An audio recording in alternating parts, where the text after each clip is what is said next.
ஓம் ஸ்ரீ மகா பெரிவா சரணம். ஓம் ஸ்ரீ மாத்ரே நமஹ. சதா பாலரூபாபி விக்னாத்ரி ஹந்த்ரி மகாதந்தி வக்த்ராபி பஞ்சாஸ்யமான்யா விதீந்திராதிமிருக்யா கணேசாபிதாமி விதத்தாம் ஸ்ரீயம் காபி கல்யாணமூர்த்திஹி. மாதக்ஷணம் ஸ்னபய மாம் தவ வீக்ஷிதேன மந்தாக்ஷிதேன சுஜனை அபரோக்ஷிதேன காமாட்சி கர்ம திமிரோத்கர பாஸ்கரேண ஸ்ரேயஸ்கரேண மதுபத்யுதி தஸ்கரேண. சதாசிவசமாரம்பாம் சங்கராச்சார்யமத்யமாம் அஸ்மதாச்சார்யபர்யந்தாம் வந்தே குருபரம்பராம். ஸ்ருதிஸ்மிருதிபுராணானாம் ஆலயம் கருணாலயம் நமாமி பகவத்பாதம் சங்கரம் லோகசங்கரம். அபார கருணா சிந்தும் ஞானதம் சாந்தரூபிணம் ஸ்ரீசந்திரசேகரகுரும் பிரணமாமி முதான்வகம்.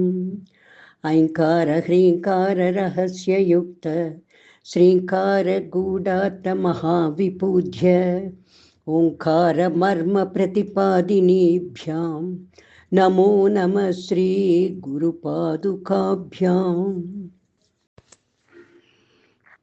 இனி 22வது ஸ்லோகம். பவானி த்வம் தாசி மயி விதர திருஷ்டிம் ச கருணா இதி ஸ்தோத்தும் வாஞ்சன் கதயதி பவானி த்வமிதி யஹ ததைவ த்வம் தஸ்மை திசசி நிஜசாயுஜ்ய பதவீம் முகுந்த பிரம்மேந்திர ஸ்புடமகுட நீராஜித பதாம். 21வது ஸ்லோகத்தில் அம்பாளை பிந்து ஸ்வரூபத்தில் உபாசிக்கும் பக்தனுக்கு எப்படி அக்னிக்கு பதார்த்தங்களை பக்குவம் செய்யும் சக்தி இருக்கிறதோ அப்படி தேவியும் உபாசகனுக்கு அவனது பாப்ப கர்மாக்களை பக்குவம் செய்தும் புண்ணிய கர்மாக்களை அபிவிருத்தி செய்தும் அவன் சுகத்தையே அனுபவிக்கும்படி செய்யும் சக்தி உள்ளவள் அம்பாள் என்று அறிந்தோம். இந்த 22வது ஸ்லோகம் கூறுவது, ஒரு மூட பக்தன் தேவியை வழிபட வருகிறான். மனதில் ஒன்றை நினைத்து கொண்டு பிரார்த்தனையாக சில வார்த்தைகளை கூறி வழிபடுகிறான். ஆனால் அவன் கூறிய வார்த்தைகள் அவன் நினைக்கும் அர்த்தத்தை வெளிப்படுத்தாமல், அவன் எதை நினைத்து கொண்டு பிரார்த்தனை செய்தானோ அந்த அர்த்தத்தை வெளிப்படுத்தாமல் வேறொரு அர்த்தத்தை தருவதாக அமைந்து விடுகிறது. ஆனாலும் அபார கருணை கொண்ட தாயானவள் அவன் விரும்புவதை காட்டிலும் அவன் ஸ்துதித்த பதங்கள் எவ்விதம் அர்த்தம் கொடுத்ததோ அவ்வாறே தேவியானவள் அவன் நினைத்தபடியும் அருள்கிறாள். அவனது வார்த்தைகள் அளித்த அர்த்தத்தையும் புரிந்து கொண்டு அருள்கிறாள் என்று கருணா சிந்துவான தேவியை போற்றும் ஸ்லோகம் இது. எவன் எதை செய்தாலும் அவள் அறிவாள், அந்த எண்ணத்தின் வழியே அருள் புரிவாள் என்பதே இந்த ஸ்லோகத்தின் தாற்பயம். இனி ஸ்லோக வரிகளையும் அதன் பொருளையும் அறியலாம். பவானி த்வம் தாசி மயி விதர திருஷ்டிம் ச கருணாம். ஹே பவானி, நீ ஒரு வேலைக்காரனான என்னிடத்தில் உன் கருணை மிகுந்த பார்வையை விதர பரவ செய்வாயாக. இதி ஸ்தோத்தும் வாஞ்சன் கதயதி. இப்படி ஸ்தோத்திரம் செய்ய ஆசைப்பட்டு வந்தவன் பவனித்வம் என்று கூறிவிடுகிறான். ததைவ த்வம் தஸ்மை திசசி நிஜ சாயுஜ்ய பதவீம். இப்படி அவன் ஸ்துதிக்க அந்த க்ஷணத்திலேயே நீ அவனுக்கு முகுந்த பிரம்மேந்திர ஸ்புடமகுட நீராஜித பதாம், விஷ்ணு, பிரம்மா, இந்திரன் இவர்களுடைய கிரீடங்களால் பிரகாசிக்கும்படி மங்கள ஆரத்தி செய்யப்பட்ட உன்னுடைய பாதார விந்தங்கள் கூடின சாயுஜ்ய பதவியை அருள்கிறாயம்மா என்று கூறுகிறார் பகவத் பாதாள். இந்த ஸ்லோகத்தின் ஆழ்ந்த அற்புதமான கருத்து யாதெனில், பரம மூடனான ஒரு மனிதன் தேவியை பிரார்த்திக்க வருகிறான். அவளிடம் பவானி துவம் தாசே, அதாவது தாயே, நான் உன்னுடைய தாசன், வேலைக்காரன், என்னிடத்தில் நீ உன் கருணை மிகுந்த பார்வையை செலுத்தி ரட்சிக்க வேண்டும் என்று ஸ்தோத்திரம் செய்ய நினைத்தவன் அம்பாளை பவானி என்று கூறுவதற்கு பதில் பவனி துவம் என்று கூறிவிடுகிறான். சரி, பவனி என்ற பதத்தை பிரித்தால் பவ பிளஸ் அனி என்று வரும். பவ என்றால் ஆகிறேன், அனி என்றால் நான், துவம் நீயாக, அதாவது நீயாக நான் ஆகிறேன் என்கிற அர்த்தம் வரும்படி பவனி என்று அம்பாளை பார்த்து சொல்லிவிடுகிறான். அவன் சொல்ல வந்த அர்த்தம் வேறு, ஆனால் உச்சரித்தது இப்படி, பவானியை பவனி என்று கூறிவிட்டான். உடனே லோகமாதாவான அம்பாள்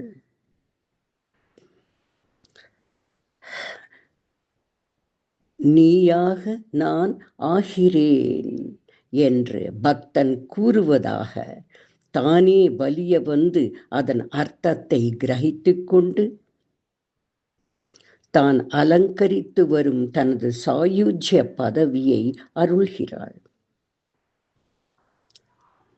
நீயே நான், அதாவது நீயாக நான் ஆகிறேன் என்று அவன் கூறியதால், என்னை போல் இருக்க வேண்டும் என்று நீ பிரார்த்தித்தாய், இனி என்னுடையதெல்லாம் உனக்கும் உண்டு என்பது போல் தனது சாயுஜ்ய பதவியை பக்தனுக்கு தருகிறாள். அவன் கேட்டது உன் கருணை கண்களால் என்னை ரட்சிக்க வேண்டும் என்றுதான். ஆனாலும் அவன் அன்போடு அம்பாளை அவனுக்கு தெரிந்த விதத்தில் பதங்களை போட்டு ஸ்துதிக்கும் பொழுது அம்பாள் ஆனந்தமடைந்து அவன் கூறிய பதங்களுக்கு ஏற்றபடி நீயாக நான் ஆகிறேன் என்றதால் முத்தேவரும் தொழும் அந்த திருவடிகளான தனது சாயுஜ்ய பதவியை அறிகிறாள். நீயும் அம்பாளாகவே இருக்க ஆசைப்படுகிறாய் அல்லவா, எனக்கு இருப்பதெல்லாம் உனக்கும் என்பது போல தன்னுடைய சாயுஜ்ய பதவியை அருள்கிறாள். இதுவே இந்த ஸ்லோகத்தின் அம்பாள் பக்தனது சொற்கள் சிறிது பிழையாக இருந்தாலும் அதனை நல்ல விதமாக அதை புரிந்து கொண்டு அவன் எதிர்பார்த்ததை விட மேலான அனுகிரகத்தை செய்கிறாள் என்பதே இந்த ஸ்லோகத்தின் அற்புதமான உள் அர்த்தமாகும். இது அம்பாளின் அளவிட முடியாத கருணையை காட்டுகிறது. வேண்டுவதும் கிடைக்கும், அதற்கு மேலும் கிடைக்கும் அம்பாளை வழிபட்டால் என்கிற மிக பெரிய தத்துவத்தை நமக்கு கூறுகிறது இந்த ஸ்லோகம். ஓம் தத் சத். அடுத்தது 23வது ஸ்லோகம். இது சக்தி தத்துவ மகிமையை கூறுவதாகும். त्वया हृत्वा वामं वपुरपरितृप्तेन मनसा शरीरार्थं शम्भो अपरमपि शङ्के हृतमभूत् यदेतत्त्वद्रूपं सकल अरुणाभं त्रिनयनं குஜாப்யா ஆனம்ரம் குட்டில சசி சூடாலமகுடம். சென்ற பல ஸ்லோகங்களில் அம்பாளை வேறு வேறு உருவங்களில் தியானித்து வழிபடும் பொழுது பலவித சக்திகளை அந்த உபாசகன் பெறுகிறான் என்றும் அவன் கேட்கும் வரத்தையும் தந்து அதற்கு மேலான சாயுஜ்ய பதவியை அருள்கிறாள் ஜெகன்மாதா என்றும் அறிந்தோம்.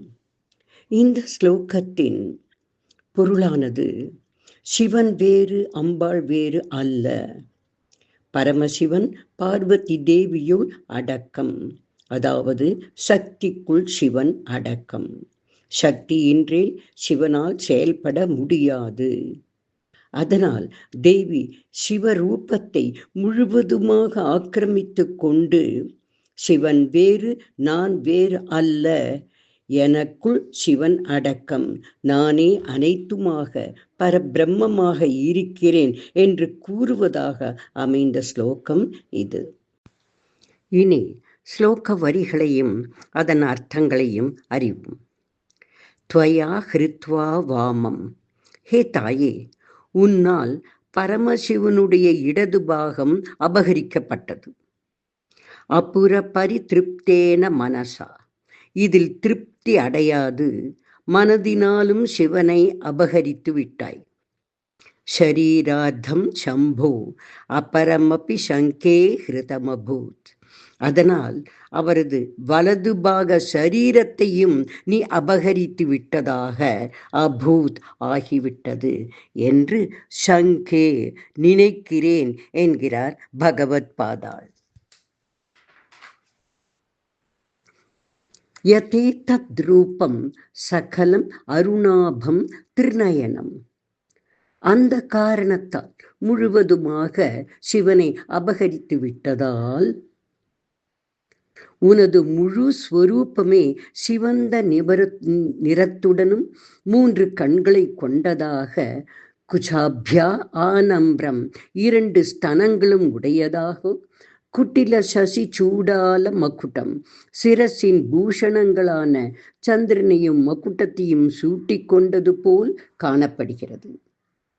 இது சிவனை அம்பாள் தனக்குள் லயித்து கொண்டதை காட்டுகிறது என்ற ஆச்சாரியாள்,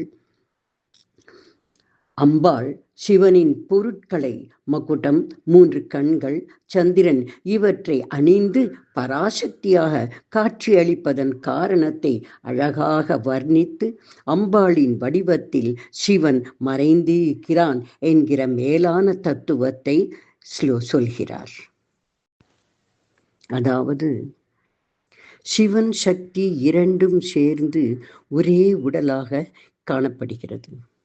இதில் இடது பாகத்தை சக்தியாகவும் வலது பாகத்தை சிவனாகவும் சொல்லப்படுகிறது. சிவனின் சரீர நிறம் வெள்ளை, அம்பாளுடையது சிவப்பு நிறம்.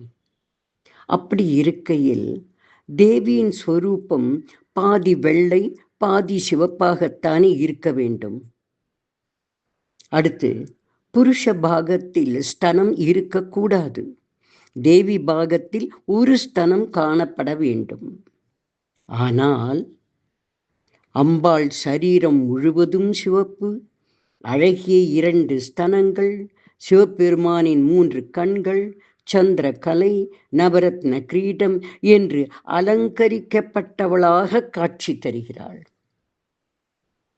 வெளுப்பான வலது பாகத்தில் இருக்க வேண்டிய சிவஸ்வரூபத்தை காணவே முடியவில்லை. இதனால் என்ன தெரிகிறதென்றால், சிவனுடைய இடது பாகம் மட்டுமில்லை, அவரது வலது பாகத்தையும் அம்பாள் ஆக்கிரமித்து கொண்டு சரீரம் முழுவதையும் சிவப்பாகவே செய்து சிவனுக்குண்டானதை அணிந்து கொண்டு 2 ஸ்தனங்களோடு தேவி காட்சி தருகிறாள். இப்படி காட்சி தருவதின் தத்துவம் அம்பாளுக்குள் சிவாம்சம் அடங்கி இருக்கிறது. அம்பாள் தன் ஸ்வரூபத்தில் சிவனையும் வைத்திருக்கிறாள். சக்தியுள் சிவன் அடக்கம், சக்தியின்றேல் சிவன் இல்லை என்கிற தத்துவம் புரிகிறது. சௌந்தரிய லகரியில் முதல் ஸ்லோகத்திலேயே இந்த தாத்பரியம் சொல்லப்படுகிறது. சிவசக்தியா யுக்தோ என்று ஸ்துதிக்கும் பொழுது பரமசிவன் பராசக்தியான உன்னோடு சேர்ந்திருந்தால் உலகில் சிருஷ்டி ஸ்திதி சம்ஹாரம் என்ற காரியங்கள் நடத்த சக்தி படைத்தவராகிறார். அப்படி உன்னோடு சேர்ந்திராவிட்டால் அசக்தனாகி விடுகிறார் சிவன் என்று முதல் ஸ்லோகத்திலேயே கூறப்படுகிறது. ஆக தன் பதியான சிவனை தன்னுள் கொண்டவளாக அம்பாள் விளங்குகிறாள் என்றும், அம்பாளை தொழுதால் சிவனையும் தொழுதது போலத்தான் என்றும், உலகத்தில் தனம், கல்வி, சந்தானம், புகழ், ஆயுள், ஆரோக்கியம் என்று வேண்டுவோர் பராசக்தியை உபாசித்தால் போதும், அனைத்து தெய்வங்களையும் உபாசனை செய்தது போல் ஆகும் என்று உபதேசிக்கும் ஸ்லோகம் இது. ஓம் சிவஸ்வரூபிண்யை நமஹா. ஓம் தத் சத். இனி 24வது ஸ்லோகம். ஜகத் சூதே தாதா ஹரிரவதி ருத்ரக்ஷபயதே திரஸ்குர்வன்னேதத் ஸ்வமபி வபுரீச்ச ஸ்திரயதி சதா பூர்வः சர்வம் தததிதம் அனுகிருண்ணாதி ச சிவः தவாக்ஞாம் ஆலம்பிய க்ஷணசலிதயோ ப்ரூலதிகயோ. சென்ற 23வது ஸ்லோகத்தில் அம்பாளுக்குள் சிவன் அடக்கம், அதாவது சக்தி தத்துவத்திற்குள் சிவ தத்துவம் அடங்கியுள்ளது. அம்பாளின் சக்தியே சிவனை இயக்குகிறது. அம்பாளை தொழுதால் சிவனையும் வழிபடுவதாகும் என்று சிவசக்தி தத்துவத்தை அறிந்தோம். இந்த ஸ்லோகத்தில் பிரம்மா, விஷ்ணு, ருத்ரன், மகேஸ்வரன் ஆகிய அனைவருமே அம்பாளின் சக்திக்கு உட்பட்டவர்கள்தான். தேவியின் ஆజ్ఞைப்படியே அவர்கள் தங்கள் காரியங்களை படைத்தல், காத்தல், அழித்தல், அனுகிரகித்தல் என்பதை செய்கிறார்கள் என்று இந்த ஸ்லோகம் கூறுகிறது. இனி ஸ்லோக வரிகளையும் அதன் பொருளையும் அறிவோம். ஜகத் சூதே தாத்தா, ஜகத்தை சிருஷ்டிக்கிறார் தாத்தாவான பிரம்மா. ஹரி அவதி, விஷ்ணுவானவர் லோகத்தை ரட்சிக்கிறார். ருத்ரக்ஷபயதே, ருத்ரரானவர் லோகத்தை சம்ஹரிக்கிறார். திரஸ்குன் ஏதத்து, இந்த மூவரையும் திரஸ்குர்வன் தனது ஸ்வரூபத்தில் லயிக்கும்படி, ஐக்கியமாகும்படி செய்து, ஸ்வமபி வபுரீச்சஸ்தரயதி, தன்னுடைய சரீரத்தையும் திரையத்தி மறைத்துக் கொள்கிறார். யார் அப்படி மறைத்துக் கொள்கிறார்? சதா பூர்வ சர்வம் தததிதம் அனுகிருண்ணாதி ச சிவஹ. சதா என்ற சப்தத்தை அடைந்து சதாசிவன் என்று விளங்கும் இவர் பிரம்மா, விஷ்ணு, ருத்ரன் மூவருக்கும் மேலாக விளங்கி வருகிறார். தவ ஆக்ஞாம் ஆலம்பிய, ஹே தேவி, உன்னுடைய ஆக்ஞையை இந்த சதாசிவன் பெற்றுக்கொண்டு, எப்படிப்பட்ட ஆக்ஞை? க்ஷணசலிதையோ ப்ரூலதிகையோ, க்ஷண நேரம் உன் புருவ அசைவை உத்திரவாக பெற்று, சதாசிவன் அதை உன் ஆக்ஞையாக அனுசரித்து தன்னுள் லைத்திருக்கும் திரிமூர்த்திகளையும் அவரவர் வேலைகளில் செயல்பட வைக்கிறார். அவர்களும் கிரமப்படி தங்கள் காரியங்களை செய்கிறார்கள். இதுவே இந்த ஸ்லோகத்தின் அர்த்தம். திரிமூர்த்திகளுக்கும் மேலானவர் சதாசிவன். சதா என்றால் தேவி ஸ்வரூபம், சிவன் என்றால் ஈஸ்வரனுடைய ஸ்வரூபம். ஆக சதாசிவன் என்பவர் சிவனும் அம்பாளும் சேர்ந்த அகண்ட சக்தி தத்துவம். இந்த சிவசக்தி இணைந்த சதாசிவத்திற்கும் மேலே விளங்குவது பராசக்தி என்கிற பரதேவதையானவள். இந்த பராசக்தியின் புருவ அசைவின்படி சதாசிவனும் அவருக்கு கீழ் உள்ள மற்ற மூவர்களும் செயல்படுகிறார்கள். ஆகையால் பிரம்மஸ்வரூபிணியான பராசக்தியின் ஆளுகைக்குள் சகல தேவர்களும் ஒடுக்கம். இப்படி இருந்து வரும் காரணத்தால் இவளை பூஜை செய்து வழிபட்டாலே அனைத்து தேவர்களையும் வழிபட்டதாகும் என்கிறார் ஆதி பகவத் பாதாள். ஆக முன் ஸ்லோகத்தில் சக்தியில் சிவன் அடக்கம் என்றும் 24வது ஸ்லோகம் சிவனுக்குள் 3 தேவர்களும் அடக்கம் என்று கூறி எல்லோரும் அம்பாளுக்குள் அடக்கம், அவளே மேலான சக்தி என்று அம்பாளின் சக்தி மகிமை போற்றுகிறார் பகவத் பாதாள். ஓம் தத் சத். ஓம் ஸ்ரீ மாத்ரே நமஹ. அதிமதுர சாபஹஸ்தாம் அபரிமிதா மோக பான சௌபாக்யாம் அருணாம் அதிசய கருணாம் அபிநவ குலசுந்தரீம் வந்தே.